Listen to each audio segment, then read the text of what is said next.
as you can imagine, we're always, trying to do things that haven't been done before, and we have these tough problems, and we're problem solvers, and it can get pretty stressful at times, and every now and then we have to just stop and smell the science and just take a look at what we've done.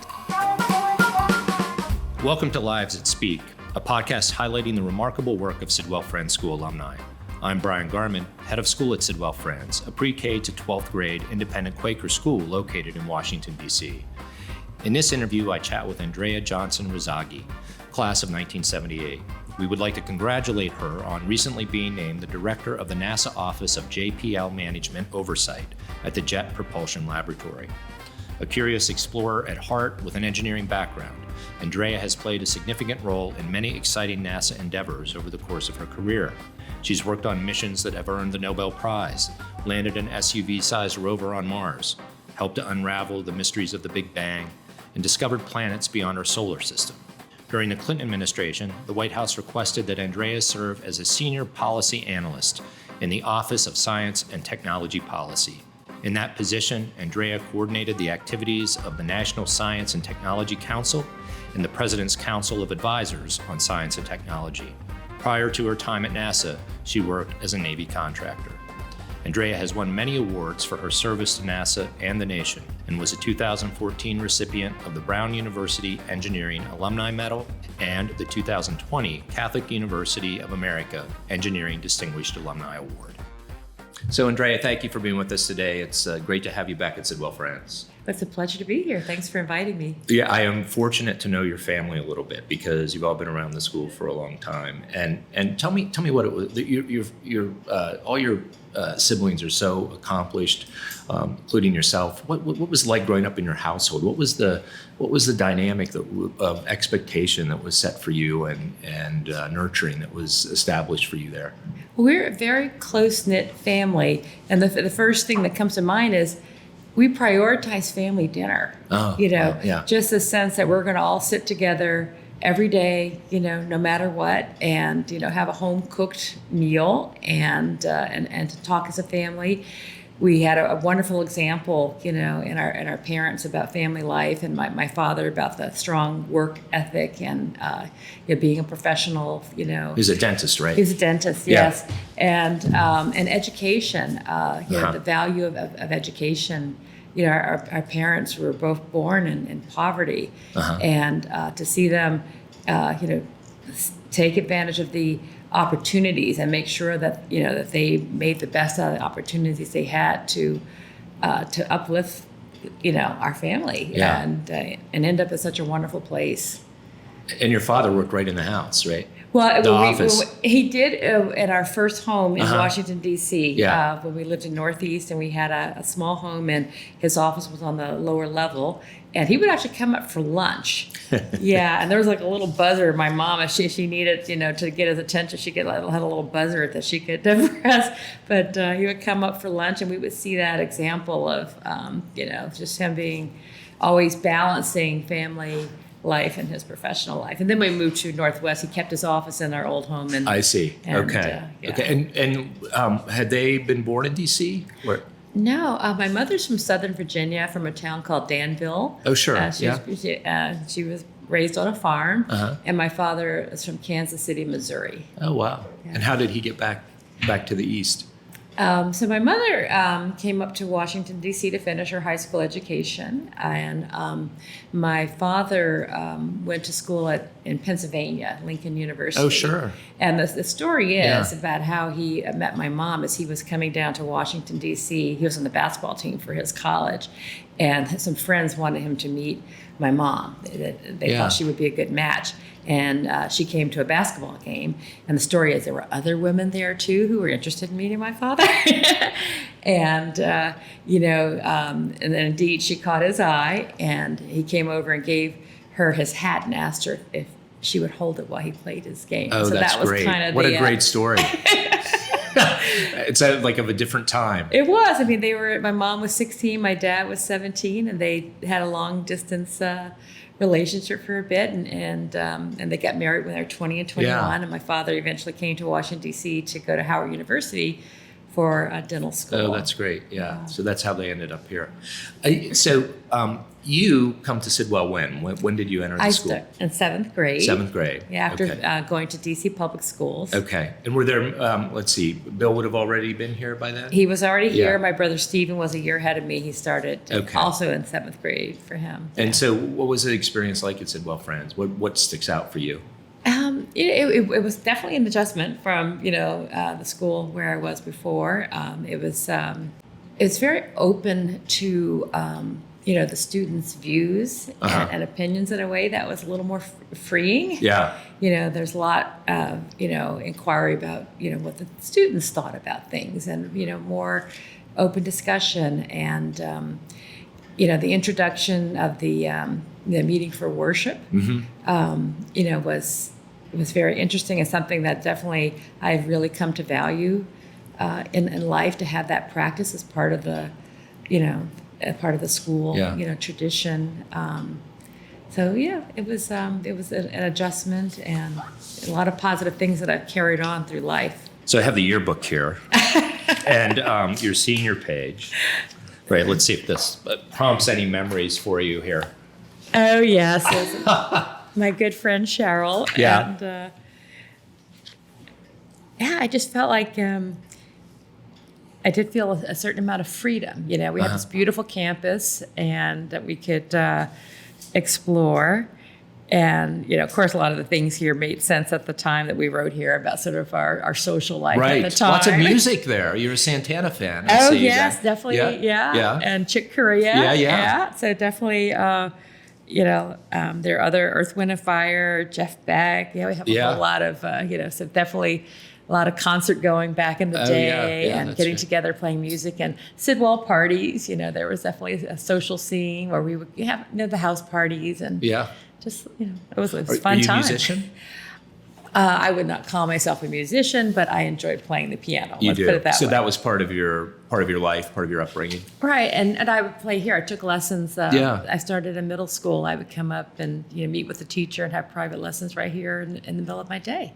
So I've always thought there's there are a lot of connections between music and science. Did you find that in terms of how you think, your patterns of thinking, your patterns of approaching problems?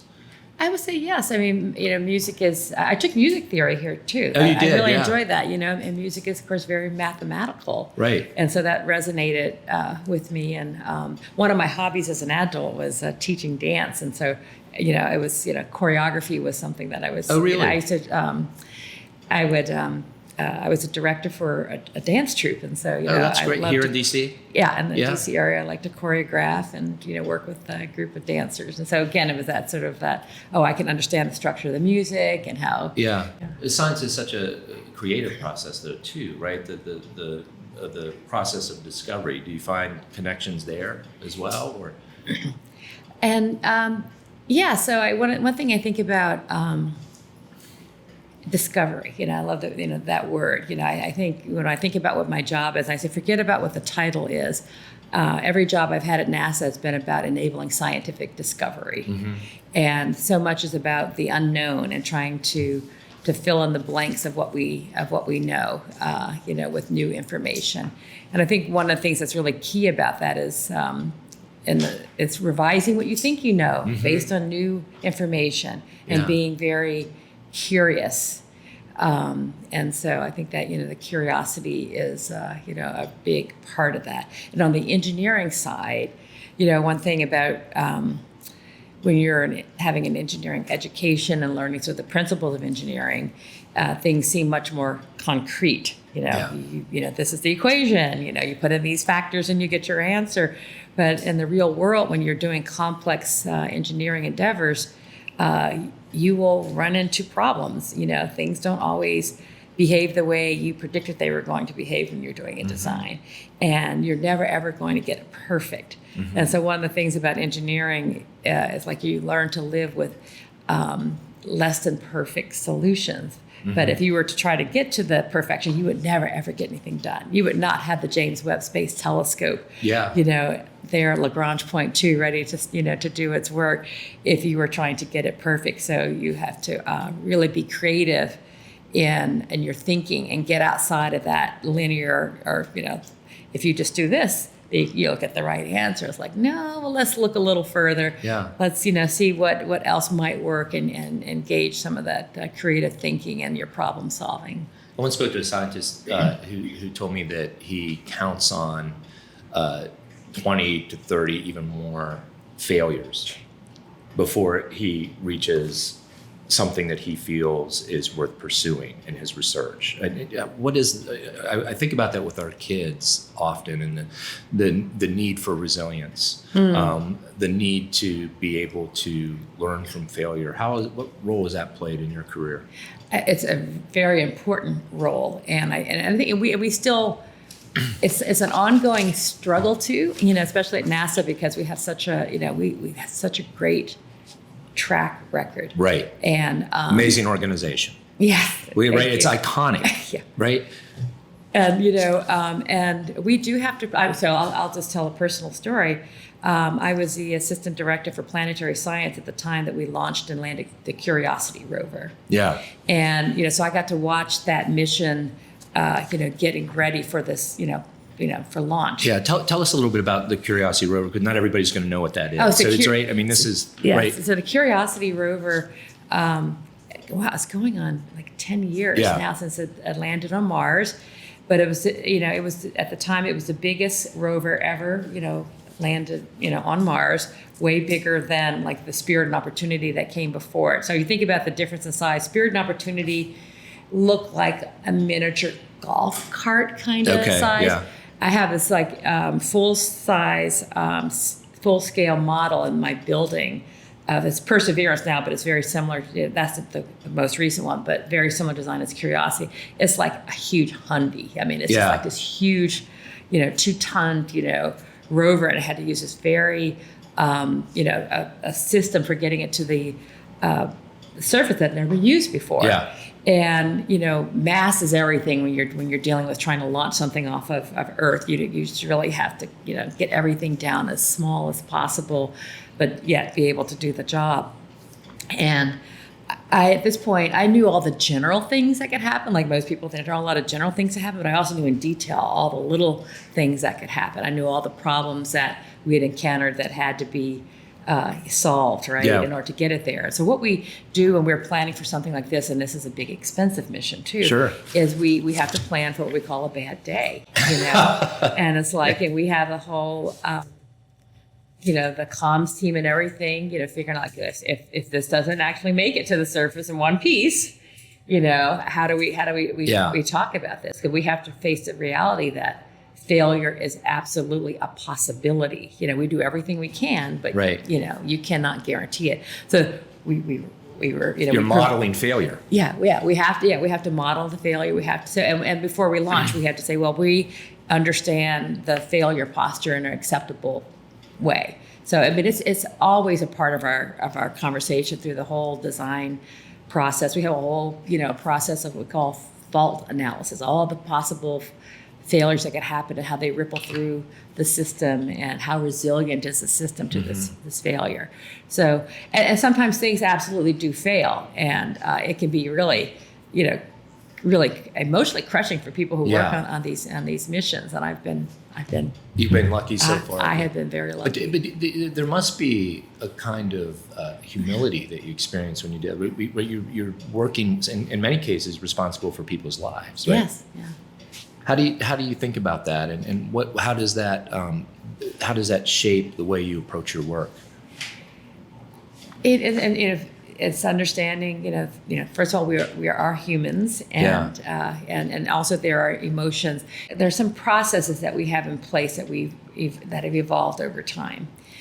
And I'll start with when you have these really high-performing teams that do these amazing things. If you think about it, we're always doing things that have never been done before. It's a little different than, let's say, if you're designing cars, right? You're always on the frontier. Yeah. We're always like, we're going to do something that's never been done before.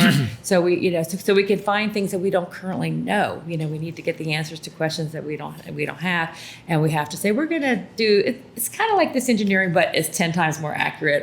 And you have this accumulation of all these new innovations you've got to put into whatever you're working on to get answers to new questions. So it's a little different than like you're designing a car. Yeah. And, cars are pretty much, they're incremental. And so we have these high performing teams. People can have that, you have that can do attitude, which is a really important element, but it also creates blind spots. Mm-hmm. And somehow you think, you're not going to have the same problems that everybody else has encountered whenever they try to do something that's never been done before. But it is a mindset that we recognize happens. And again, there's a positive side because that's how you end up doing impossible things, because you have people who believe it. But in order to manage that, we have these independent teams that come in and sort of poke holes. Oh, yeah. And we have to do that. We have to have these independent folks who are experts, who are not emotionally attached, because that's part of these. We're humans, and we get emotional and we get attached to the work that we're doing. And these are people that they respect to say, you know what? I think you need to have, a redundant system there, because there's a chance this one's going to break, or you need to do X, Y, Z. And we take that process very seriously. Yeah. And it's very, I've seen that evolve over my career, from my early days. And it also helps us be more predictable and how long it's going to take to do things and how much it's going to cost to do them. Yeah, the stakes are so high, right, from an economic standpoint and from a human standpoint. That's right. I mean, so my most stressful day of my entire career was landing Curiosity on Mars. And we call it, there's a phrase we use called 7 minutes of terror. Because 7 minutes, and there's a little video if you haven't seen it, if you look at the Curiosity 7 minutes of terror, it's like a little 7-minute video, and it really, you hear the engineers talk about all the specific challenges that they have to address in their designs to, manage the conditions on Mars. And 7 minutes is the time it takes to get from the top of the atmosphere to the ground. And because of the transmission times for the the signal, you're actually going to be on the surface of Mars for 7 minutes, another 7 minutes, before you even know whether it's there in one piece or in multiple pieces. Yeah, wow, so that's interesting. interesting. The 7 minutes of terror. So that was definitely, I experienced that in a very visceral way, Yeah. And then, when you get that signal that, you've probably seen the joyous. What's that feel like? It's a really incredible feeling. And for me, I'd been in the senior executive position for a few years, but people on that team had spent like every day of their lives for some 10 years or even more working on this, right? So their investment was more than mine. I've had that experience in another mission, but when you see I love to show it to children, and they go, those grown-ups are crying. I'm like, yes, those grown-ups are crying. This is so much invested. It's so much, and and just that feeling. Yes, it actually worked. I'm getting chills just thinking about it right now. It's quite an experience. You mentioned another mission that was important to you. Tell us about that. It was the Earth Observing System (ORA) mission, and it was it's still operating. It launched in 2004, but this is the one where I was in charge of building the entire what we call observatory, because it's a space observatory that looks back down on Earth. It's from a scientific point of view, it's an atmospheric chemistry mission that helps us understand about climate change, about air quality, about the ozone layer. So this is the mission that I spent 7 years of my life, day in and day out, including a lot of time away from my children who were small at the time. And this is like a school bus size satellite that I knew every inch, every nook and cranny. I knew every single mistake that we had encountered and solved, and all the vulnerabilities and all the less than perfect solutions we had to end up launching with. I mean, it's operated beautifully, and it was designed for 5 years, and here we are in 2022, and it's still producing amazing data around, the atmospheric chemistry of our planet. But that was a pretty nerve-wracking day for me, because there was always the possibility that things, there's something could happen with the rocket, which has happened. I mean, there was a mission around that same era where the fairing, the rocket didn't open, and the whole satellite ended up in the ocean. So these things do happen. We can't be 100% perfect. We had a good day, but I was definitely worried about the possibility of a bad day, and thinking, oh my God, the last 7 years of my life, could have had a different outcome. NASA is, as I mentioned earlier, just such an incredible organization, and I think it has this special place in the American imagination because it's the place through which we all kind of touch the cosmos, right? Yeah. It's kind of a vicarious experience we all have with that. I can remember having my parents wake me up in the morning to watch Neil Armstrong, or I think about, or just to watch any number of rockets launch. Right, there's iconic conversations from Houston, right? Yes. And the Tom Hanks movie of Apollo 13, and of course, no one who is my age could forget where they were when the Challenger happened. Right. What's it like to work for that organization? I mean, you've been there for a long time. What makes it run? What special responsibilities do you feel that you carry? At a place like NASA? I mean, it's just I'm coming up on my 37th I anniversary. mean, right? you know the place. Well, I will say, it's a family. It really is a family. There's a sense of, you really get, to have that sense of family with your colleagues when you do these things together. And sometimes you sort of take it for granted. I have this expression, sometimes you got to stop and smell the science, right? Yeah. And just take a step back and just take a look at what we do. As you can imagine, we're always, trying to do things that haven't been done before, and we have these tough problems, and we're problem solvers, and it can get pretty stressful at times, and every now and then we have to just stop and smell the science and just take a look at what we've done, to look at how textbooks have been rewritten based on the data that we have collected and the discoveries that we have made in our endeavors. You're talking too a little bit about the position you had overseeing the astrophysics at NASA. What and the big questions? What are some of those? Oh, that was just such an amazing job. I love my job description. Yeah. Because it was really, your job description is to discover how the universe began, discover how the night sky that we see, came to be, and sort of what's happening right now. And then the biggest question is, are we alone in the universe? This was literally part of my job description, and it's very humbling. To have that work and to be working with people who fundamentally have very open minds, who know that they don't know everything. So some people will joke, "Oh, you work with the smartest people," but I don't think people who are doing this work really think of it that way. They think it's like there's so much, because their quest is for the things they don't know.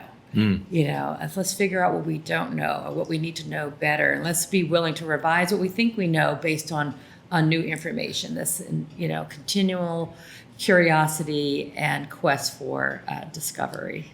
So these are scientific questions, but it seems like they're also deeply spiritual questions as well. That's right. That's right. And one thing when I give talks, I talk about, I usually break down the acronym of NASA. One of the things that's like, we are a national, the N and the administration. So we are a federal agency, an independent federal agency. But what we do is not just on behalf of the U.S. government. It's not just on behalf of U.S. scientists. And indeed, virtually, all of our endeavors are international. We actually engage the international scientific community, and we look at the work we do on behalf of humanity. So even though we may be an agency in a federal system, we definitely see our work being on behalf of all humanity, and we want to spread our data, worldwide, and help everyone be a part of the discoveries that we make. What's the biggest learning you took from that position about the universe while you were there? Oh, wow. I would say how big the universe is. I think if I put it in human terms, that I think it's pretty amazing that we humans, if you look at the grand scheme of things, over 13 billion years since the Big Bang, right? This is a time scale that is so large compared to our human existence, but the fact that we've been able to place ourselves in that context is pretty amazing. And then if you think about, 100 billion stars in the Milky Way galaxy alone. And when I was in my position in astrophysics, that there was a finding from data from the Hubble Space Telescope that there could be as many as 2 trillion galaxies. And so if you just think about that math, roughly say 100 billion stars in a galaxy, 2 trillion galaxies, that's a lot of stars. Another big area of discovery in astrophysics has been the search for planets and other star systems. That was one of the programs in astrophysics is exoplanet exploration.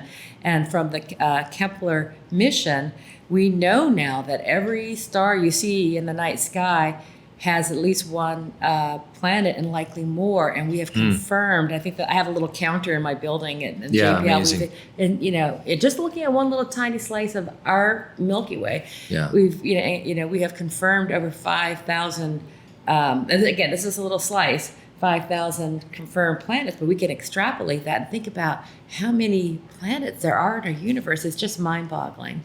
Yeah. And it makes you think about our significance and all of that. That's so humbling. I find it very humbling. Yeah. It's a very humbling experience to think about sort of where we sit in this vastness of time and space, and what that means as far as the possibilities. That's what's out there. And we're just, just getting to the tip of the iceberg and understanding what's out there. So you mentioned that one of the questions that you were charged with exploring was, are we alone in the universe? Right. What insights could you give us about that? What insights could you offer us? We certainly have not, found any evidence of any extraterrestrial, technology or life. And certainly that's something that we'd be interested in. But where we're looking is farther out. I mean, some of the places where we are thinking about the possibility of life, we're looking in our own solar system. And when we think about that, we're probably thinking about maybe not complex life, like, what might have been ancient microbial life on Mars is still a question that we're examining. We're looking at the moon Europa around Jupiter as having what we call biological potential. It's got this huge, ice shell around it. It has more water on it than Earth. There's evidence of an under the ice ocean, and based on our remote sensing, we could see some of the chemical composition. So, it's an area that we have a lot of interest in that could have biological potential. Another one is Enceladus, a little moon around Saturn that sort of makes the E ring. It's the brightest object in our solar system, and also has an icy shell and internal heating that could have liquid water into that surface. So there are some really fascinating targets that we're looking at in our own solar system that we can get a closer look at. I led a study on what it would take to do a mission to Enceladus several years ago. Yeah, so that's very compelling. And then of course exoplanets. Trying to look at these planets that we're finding outside of our solar system and see if we can collect more data to see if there's any evidence of anything that could be non-natural processes. So this is a big question. We have a field that we do a field of study in planetary science called astrobiology. So how do you study life that didn't evolve on Earth? Because we don't have any evidence of it. So we try to look at all the question of how do you detect life? How do you detect life as we know it? How do you send your sensors and be able to find life as we know it? That's a big question. So we look at extremophiles here on Earth. One thing we have found is our definition of habitability just keeps expanding. We used to think that water was rare, and every place we've looked in the solar system, now we have found water. We found, water on our moon, water, in pockets in Mercury, so close to the sun. So that was one, that's for life as we know it, that's essential. So we used to think water was kind of rare. We find it's abundant. We have evidence that there was big bodies of water on Mars. We have features that we clearly recognize when we compare them to Earth of deltas and, big lake beds. And that's what we're exploring with our rovers. So we're finding that life is robust and the habitability for life is broader than we probably originally thought. Such intricate questions, important questions, and our culture in many ways certainly over the last 10 years has turned its back on science in some ways, right? At least in the around political discourse. There's an anti-scientific bias. We've seen this with the pandemic. How do you think about that as a scientist, and how do you address that? Well, one thing I think is really important is making science accessible, to the general public, that you don't have to be a scientist to understand things. You're very good at it, by the way. Oh, thank right? you. I mean, right. So part of it is, it's you have, not only are you a brilliant engineer, but you're also able to communicate extraordinarily well about it, right? That makes a big difference. Well, thank you very much for that. I think it's really important. It's something at NASA we have been really working on. And I'll tell a little story about that. So I was working on a mission concept. It was a mission to look at the state of vegetation on Earth. And when you get a lot of scientists together, they can go right to talking about, the chemical compositions and the particular things that they're trying to measure. And I had learned a lesson from the Aura mission, where we were trying to communicate to the public what we're doing, right? And it gave the scientists a lot of discomfort when we came down to it. This is three simple messages, which I talked about earlier. This mission is about ozone layer, air quality, and what's happening with our climate, right? A lot of scientists, that makes it sound simple. I said, but for the average person, they can understand what that means and why it's important to them. And so when I started talking to people like that, I would get this response, I didn't know NASA did that, and I'm glad my tax dollars are being spent that way. Interesting. Right? Yeah. So then I'm working on this. So fast forward, I'm working on this concept, and I'm sort of internalizing this lesson about how you have to be able to communicate to people. And I'm working in this little room with scientists trying to form. This is at the very early stages. What does our mission look like? Sort of how big does the spacecraft to be, and how much fuel, blah blah blah. So I had a friend visiting who was a filmmaker, and she's not a scientist, and she had her education in humanities. And she wanted to come visit and sort of see things at work. I said, I want to bring you into this room with my scientist. And I brought her in. I said, here's my friend, average American citizen. You tell her why her tax dollars should be spent on this mission. Yeah. And so, just that, trying to get that practice of, talking to regular people about what you're doing. I think that's really important. And so I also encourage people to talk to their neighbors and sort of get past the, what could be the sound bites and sort of the quick things that people go to when they want to get into this debated, get into a debate about something. Let's just say, what's important, to people, what's important to their lives, and also what they're curious about, Yeah. And sometimes you sort of take them that road, they can sort of get past some of those more divisive elements. How do scientists, and NASA's in an interesting position because you're part of the federal government, right? But there's a propensity not to trust science, right? Among some Americans, right? A certain group of Americans, and some people would even say that there is a kind of anti-intellectualism around that. I mean, historians have written about that for years, about America having an anti-intellectual streak, right? Kind of the pull yourself up by the bootstraps nation of frontiersmen and women who, settled this continent, right? And there's a whole lot of politics that are omitted from that, right? That particular statement. But there is a sense that we're much more skeptical of science. We're more skeptical or more reluctant to pursue truth. Yeah, so I'm recalling a conversation I had in Hawaii with a native Hawaiian man who was giving us a tour around the island, and he was expressing some skepticism, about scientists, and so. We were with him the whole day, and we were having some chats, and he was telling us all these, these stories about sort of Native Hawaiians and some of their practices.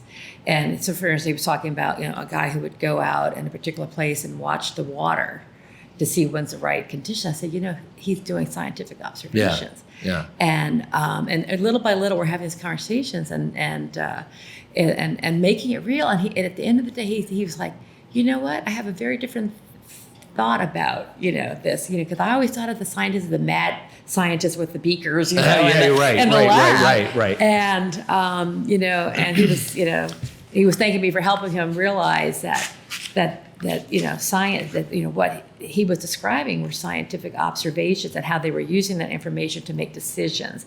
And then, to trying to make it real for people in their day-to-day lives, working with farmers and saying, that there are a lot of farmers who use our data to help make decisions about planting and, and irrigation. So I think making those connections to people's real lives is really important, and the communication. I think that's a job that we have. And I would also say, because one of the things that I do is I serve on the Engineering Advisory Council at Brown University. And one thing I've observed is when it comes to STEM graduate, education, it's filled with international students. We don't have enough, natural-born Americans, I think, who are pursuing advanced degrees. And I think this is something would be a good focus to try to increase the numbers of, it starts early, planting the seed. This is something, and also making that kind of education accessible to people where they can actually afford it. And this is a great segue into something else I wanted to talk about, and it is about education. Did you always know that you wanted to be a scientist? I mean, you have many talents. You're a choreographer. You're playing the piano. Did you always know this is what you wanted to do? How did you arrive here? What were the key steps? So I think back on this question, this is something that I didn't really think about and reflect on until much later on when I started running into women who had a different experience than I did. So my experience, I feel very fortunate in my experience, because when I showed up as an engineer, I didn't look like the other engineers, right? And then I was like, I didn't really notice for a long time that I was kind of different than my peers. But I go back to, I'll start with in third grade. I'd mentioned earlier that my family was originally we were in Northeast DC, and we moved to Northwest. My parents got this real fixer-upper of a house. And my dad was a real do-it-yourselfer. He liked to work with his hands. And he had this workroom, this idea of this workroom I thought was fascinating. He started buying, power tools. It's a lab. Yeah. I was in third grade at the time. Yeah. And I was so fascinated with these power tools that I would just go home from school and just go down there and just try to figure stuff out. And I would try to use them. And and I had these two big brothers, right? I'm the first girl. It was the time that it was. And I said one of the most important things that my dad did was never blink. He never said, girls don't play with power tools. Yeah. He never said what I was doing was strange or special. He didn't blink. He says, okay, let me show you, let's do this. Let's show you how to use these things safely. And always supported me, encouraged me. And I didn't think I was doing anything any differently than, anything that was unusual. And indeed, we worked together, our entire adult lives on projects together, which is always very satisfying. And then I fast forward to when I was here at Sidwell, and I definitely gravitated towards the the AP calculus and the physics class. I love those classes. And the college advisor at the time, Mr. Cahart, who I remember very fondly, I had my consultation with him, and he was trying to help me figure out what I might want to major in and what colleges to sort of look at. And he says, so what do you like? I'm like, well, I really like physics and calculus. And he says, well, you should think about engineering. I'm like, oh, okay. I didn't know any engineers. And I think, he did me a great favor by not planting this idea that this was, again, anything strange or unusual. He never said, oh, by the way, you might be the only girl in your class, which indeed turned out to be the case by the time I got to my junior year in college. So I think between my dad and Mr. Cahart, they gave me this wonderful start because they didn't give me the baggage of I'm doing something unusual. And I was kind of blissfully ignorant for a while that I was doing something that was different. And I think it served me well. Right. And so I have a daughter who is studying to be a biologist. And you mentioned that other women have not seen things or not experienced things necessarily the way you have. What do we do about that? What is the way to encourage more women to enter the sciences, more people of color to enter the sciences? What can we do as an educational institution?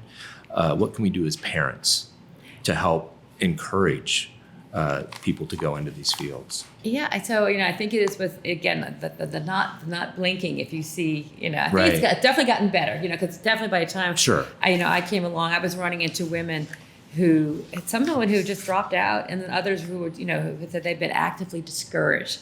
So part of that is not making a big deal of it. I think, there's the one, Right. and also not making it too special. I think 'cause sometimes that could be a burden too, if you're thinking you're doing something so, phenomenal. Too heavy to carry that. Yeah, it can be heavy. So I think, support, but not the, going overboard with. Almost matter of fact. Yeah, matter That's of right, fact. right? It It was shouldn't- like, she's doing power tools. Right, Of yeah. course, she's interested in that. Exactly. That's a great thing. Exactly. Just let her do it. Yeah, and I think that's one of the things my dad did so Yeah. well is, I think with education and in general, just sort of like, he would have this expression, oh yeah, you got a good grade, you did what you're supposed to do. Yeah, right. It's expected of you to do that. It's expected. Yeah. So if you just have that, expected and just, okay, that's great. Yeah. One of the things that I try to be very conscious about, especially with little girls, is because, still this world that we're in, the social signals put a lot of focus on what girls look like. Yeah, it's so pervasive. How they dress, Yeah.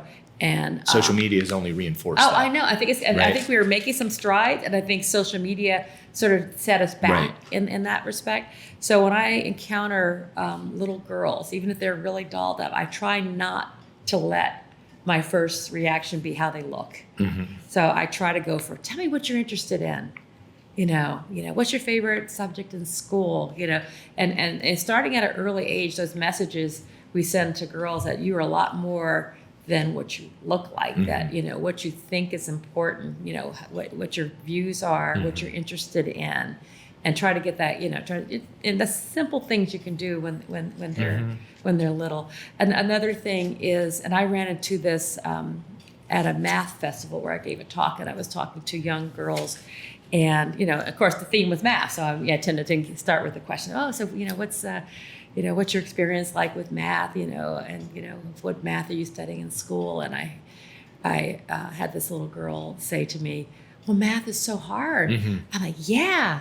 And it's so satisfying when you get to the answer. And all of a sudden her face changed. And I felt like she didn't have permission Right. to do hard things. And I'm like, why should boys be the only ones that get to do hard things? Yeah. There are all these social messages out there that I think we have to just stay on top of. And they're little things, but I mean, they're big, because I think they're omnipresent. But I think we still need to work on that. I mean, I think a place like Sidwell, you do a good job at that. But the culture is there. Yeah, And it's so heavy. it's heavy. Yeah. And you have to be so intentional about it. And we're always looking for ways to improve in that. That's why I asked the question, because is there anything that was done right? So you had people who were who treated this interest as normal, if you will, right? Right. So that it wasn't, well, girls don't do that, Right. Which is the message that comes often implicitly and sometimes explicitly, right? So no one gave you explicit discouragement, Right. or at least they didn't. Are there people, or was there a kind of encouraging that you found especially helpful to you in your career? Yeah, so when I started at Goddard, I was the only woman in this group of 50 engineers. And, I tell the story, I wish I had the photographic evidence, but the restroom I used said woman. Yeah, WOMAN. Yeah, One woman. yeah. And And how there were did two that stalls strike in there, you? so, Yeah. but I remember thinking it was just so odd. And of course, we didn't have phones with cameras on it, because certainly I would have gotten a Right. picture of that.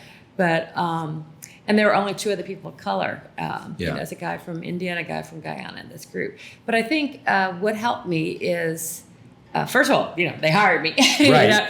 And I had a good mentor. I was assigned to somebody who was going to, sort of take me under his wing and sort of show me the ropes. Yeah. And he also didn't really, I don't think he ever felt like, oh, I got saddled with the woman, Yeah, which right. I think some people could have had. He was really a great, mentor. He really looked after me. He encouraged me to write papers and showed me the ropes, and we got to know each other. And I think that was really important, is like, just really getting to know people. And, and also, I gave, them a little bit of education about a couple of things, because it was, it was a different time. Right. And, I would go to the machine shop in the morning. I was a mechanical engineer, so I would have to get things made in a machine shop. And I'd go down into these spaces that had pinups on the wall. Oh, yeah. Yeah. Uh-huh. I mean, that was before we had laws in place about what the Right. workplace should look like. That was just part of the landscape. They weren't used to having a woman Right. running around in their spaces, Yeah. right? But I think I demystified for them, all of a sudden I think, okay, I had to jump through some hoops for some people who didn't, think that I was competent because I shouldn't be there. I had a couple of experiences like that, but I soon, proved them, wrong. And, so little by little, I, sort of win people over and get, sort of put some cracks in their mindsets about what it meant to have women, in their group. So, so I have people help me, and I help some of them, I think, Yeah. in their evolution. We spent a lot of time talking about NASA. 37 years is a while, right? But you did take a little sojourn to work for the White House. Yes, yes. What were the projects there, and what did you learn from that experience? Oh, wow. That was a very interesting experience. So I had to use completely different types of skills. I had to figure out different, how to do things differently. So I worked in the Office of Science and Technology Policy, which is led by the president's advisor on those topics. And I was working on a portfolio. My primary job was the National Science Technology Council, which looks at all of the science technology across the federal government. At the time, there were 23 departments and agencies that had some part of their portfolio that had to do with science technology. And the idea was to get the agencies to work together on certain topics. And I sort of give this example. There are 9 different committees, and to look at a particular problem could have multiple angles. So one that sticks out is emerging and re-emerging infectious diseases. Of course, we can think about that a lot now because of what we've just been through, right? So, at first thought you would go, okay, emerging and re-emerging infectious diseases, that sounds clearly like Health and Human Services. But then there is a national security aspect to that. Sure. Yeah. There is a wildlife, and fisheries and aspect to that. Very There's interdisciplinary problem. Exactly. So it's like taking the expertise across the federal government and looking at a problem from all these facets to make sure that as we develop policy, we're looking at all the angles and all the possible things that could come to effect and have the talent across the different agencies talking to each other and forming policy. I found as a citizen, I learned so much about how our government works, because being right up there in the White House and really learning how the president gets advice and how national policy is set, and just also what a tiny part of NASA is of the whole federal government.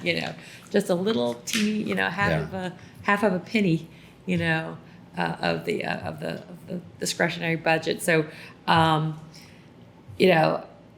the State of the Union addresses is created, and it was just really interesting to get a front seat to that.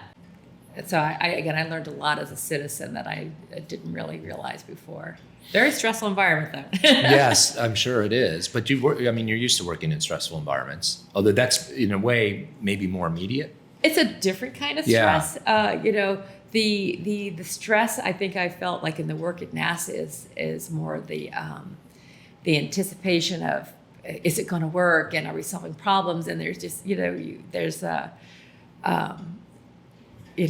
you get something, get something really concrete from your stress, this is a little less tangible. The reward wasn't so immediate for results. the stress. And it wasn't it wasn't always an easy presidency. Right. Yeah, and it's just like just that environment where things had to be. The way I would think when I think back on that, experience, is like you're preparing material that had to be signed by the president, the vice president, or the senior advisor for science and technology. Yeah. So, and they're going to be very public things, and they had to be perfect. So this, and there also often wasn't enough time. You felt like you had to pull together all this, material. You're working with these amazing people. I mean, one of the things I was also working on was the President's Committee of Advisors in Science Technology. So these are the non-governmental people, and they're like 2 Nobel laureates, on this group. And so you were working with all these great minds and getting these, this information pulled together. But there was always this tight deadlines, this expectation of things being perfect, and an environment where everybody is on, adrenaline and no downtime, no levity. I was thinking every encounter you had with people was serious, whether you were running to the elevator, in the hallway, in the gym, standing in line to get your sandwich at the lunch place, and Ernie Moniz, who was he was Obama's Secretary of Energy. Yeah, he was there at the time in the OSTP, and he was in charge of science, and he started a meeting with a joke. And it was, I'll never forget that joke. I'm not going to say it now because it's a corny joke, but it was the only levity I can remember. That's amazing. But it was like, and he was such a great guy. It's like, oh my God, he actually had us laugh before starting a meeting. Yeah. And it was so memorable because it stood out in that environment. Yeah, yeah. So you mentioned learning a lot as a citizen there. A citizen is one of the many hats you wear. Yeah. Scientist. Talked about earlier when we first met, we were talking about being a mom and a spouse. And what worries you most as a scientist and citizen and all the various hats that you wear? When you think about where our country is today, what worries you? I do worry about what we talked about before, about this people not understanding, not trusting science. In the course of my career, I saw it starting with climate change, what I thought were just basic scientific, discussions turn into political hot topics. And so I think that it's just a shame that things that, in my view, that should not be political have become political. So that is concern. And I think, and there, as you know, there are movements to, minimize the kind of education. But I think this is a real need. I think if you, for this country, I think it's really important for children to see themselves as little scientists when they're playing in the dirt, being curious about why the bark is peeling off the tree or, whatever, to understand that what they're doing is engaging in scientific, curiosity and exploration. And so I think we do have a need for, making scientific thinking, more accessible to people and to keep scientific education strong. So as a citizen, I think that's really important. I think we need a scientifically literate citizenry, for everyone. We need science to solve vexing problems that we face, and I think we need education, especially higher education, to be more accessible in every way. Financially and intellectually. Right. Our kids worry about it. Our students worry about climate change, and they carry so much right now. They carry so many. Here we are a week after the mass shooting in Uvalde. There's another shooting in Tulsa yesterday. Yes. Our students carry this with them. They carry Ukraine with them, yes. and the nuclear threat that has been revived around Ukraine, right? We thought we'd kind of put that away. They carry with them the specter of climate change and the worry that all the work that they do may come to no fruition at all because they worry that we might not have a world to live in. No. What do you say to younger people about that? How do we encourage them? What is the message that we can give them? Tune out a little bit. Yeah. One thing is I think the messages out there are, that there's a lot more hope than you would think if you just listen to, the loudness of social media, and trying to find maybe the simple joys and pleasures like they can have with their friends. And, I think a lot of us would do better to sort of turn off, the drumbeat of the negativity and maybe see that the world is not as negative as, all of that might make you think, just to try to find the wonder in the things you see every day, and again, engage in that scientific mind of curiosity and the satisfaction as you think about the wonders and the wonderful wonders of the world and the universe that we do live in. We gotta be intentional to sort of shift our focus a bit away from the negatives and try to find those positive things. Yeah, I mean, Quakers might say to focus on simplicity, right? You got to focus on what matters so that your energies aren't squandered. What makes us most human? Absolutely. What makes us most connected to one another? All right. Hope and opportunity, you just mentioned, inspiration. You're certainly an very inspiring person. Where do you find your inspiration and hope and opportunity? Where does that live for you? Well, I do take stock of the beautiful world that we live in. And of course, that comes with the responsibility of trying to keep it, and so where I live in California, I see the sunset almost every single day. It's either, from my vantage point, either on the ocean or on the, Santa Monica Mountains, and just stop, I feel like I have no excuse but just to go out there and just watch this every day and just take in, it's a little different every day and it's beautiful every day, even on the cloudy days, where you see just little beams of light.